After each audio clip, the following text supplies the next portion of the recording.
like, why? How can I claim that? You know, this guy straight out asked me. He said, "Look, man, I've been touring. I've been frontman for bands. I've worked here and there. I've had all these different things. You know, I consider myself an artist, or I don't consider myself quite an artist, or something like that. I need to reread it.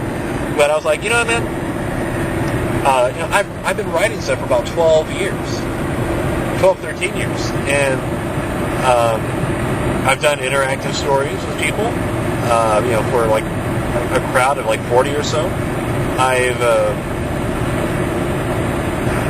written my own stuff and handed it out, or you know, like solo stuff, and people who read that, and they do respond positively. They get a kick out of it. They like what I write, so I kind of like that, you know. But it's more like, you know, when the girl responds with like, I was halfway through reading your chapter, and I was no longer reading. I was imagining it in my mind, and that's like, awesome, cool. So that's kind of part of it, you know. I think like a true artist in terms of writing would be George R. R. Martin, who I can imagine when that guy writes, he must be in a little study with notes plastered all over the walls, everywhere, because just the amount of detail this guy has, and the amount of history is just, you know, my God, it's insane. So that's the other reason why, you know, I think a good writer, basically, a good writer writes a good backstory, and then he writes a story that, you know, he wants everybody else to read. So he basically writes two stories, you know, just to create one. But I think, for a good fantasy story, you know, good stuff like that, that's good, you know, because also, you know, there are things in writing. There are certain tasks, or not tasks, but there's certain skills about writing, and it's all about like foreshadow, allusion, simile. There's some other words, but there's motifs. It's like, you know, you basically, when you're writing a story, you're crafting it. You know, it's not just a simple little, they went there, did this, and then came back. A good story, it has human elements. It has, like, you know, well, what is the character of these people? Why do they do these things? What are their flaws, too? You know, which can be kind of hard, you know, because, like, you know, wait, I have to write flaws into my perfect little characters, my perfect little beings are going to do exactly as I say, and everything's going to go right for them. So, but yeah, I mean, if you want realism, you gotta, you know, people gotta die, you know, people have to have their mistakes and their flaws and this and that. Because that makes it more interesting, you know, more realistic. So,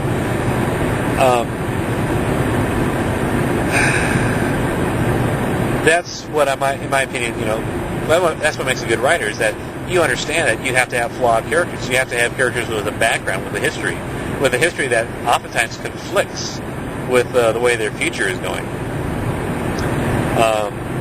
You know, and there's, like, for some stories, you see this when the characters just have so much going on. There's so much history, you know, going, you know, behind them, following them, and it's just so much of what's happened in their past that directs what they do. And you just eat it up, you know. And that's why a lot of people, it's like women love soap operas, you know. I think. But I think it's like why a lot of people, they like stories with good, you know, or they like movies and with good stories, with good characters. Like me and my mom were just watching The Departed. Very good movie, very well, you know, good story, great, a lot of, you know, great cast, a lot of good actors, a lot of good acting, a lot of good characters. You know, and it's like Jack Nicholson comes in there.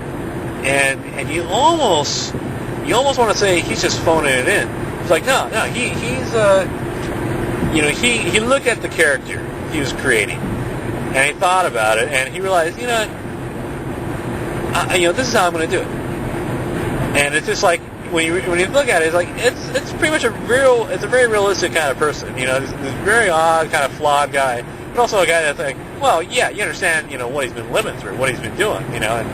And it's just like, wow, you know, it's just like, you know, just such a neat character that comes out, you know, and covered in blood. And he's like, no, I'm going to do this, you know. It's like, dude, man.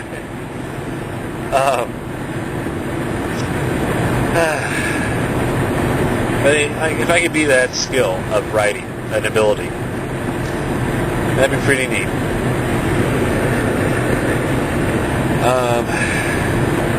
Anything else job-wise?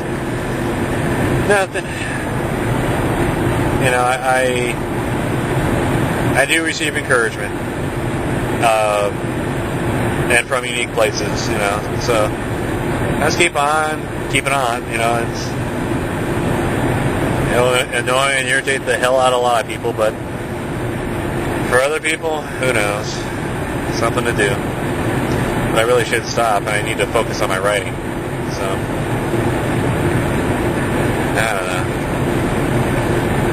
It's just some after holiday blues, probably. In fact, that's right. This is like the highest suicide time of the year for a lot of people. So, it's winter after the holidays. What do you got to look forward to? So, man, it's a sad time of year. Yeah, I can see why. But I think for some people, it'd be kind of happy because you start a new job. So it's something that peps you right up. Who knows? Maybe this one company back east will give me the call and hire me up.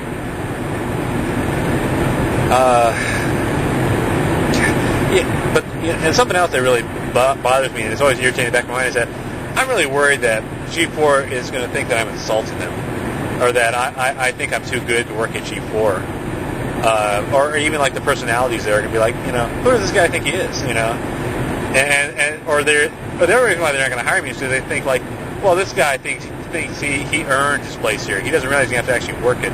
They're like, no, I know. Hey, that's why I said, even my little avatar picture, the picture represents me. It's a picture of my face, and there's janitor written on there. And it's like, yeah, I don't mind going to G4 and basically being the gopher boy for a couple years. And just getting kind of pushed around or, just used in that way. I don't mind. Good group of people. I got a lot of energy, and I can dull the senses if I need to, so I can handle things. But I don't mind. I don't mind subserving myself to, for the ultimate goal, and that is, a decent job with some great people, and I could, help my future in some way too.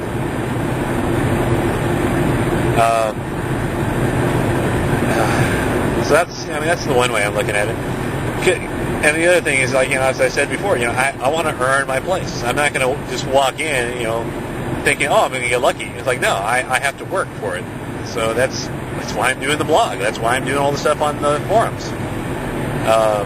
That's why I keep bringing, stuff I do up. It's like, look, I'm not backing down. This is a challenge. All right, I'll accept it as a challenge. If it gets me, if I have to put up with a bunch of crap for a year to get a job at G4 or someplace like G4, fine, so be it. That's what I'll do.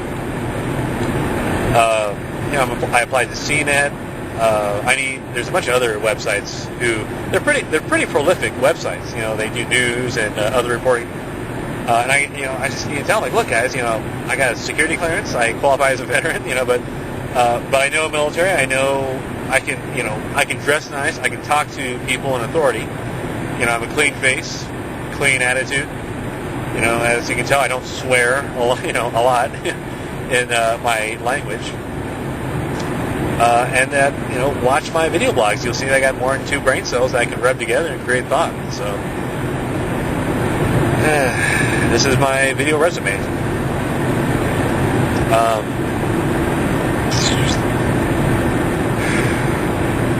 It is discouraging. But just have to keep trucking. And things will work out eventually. One way or another.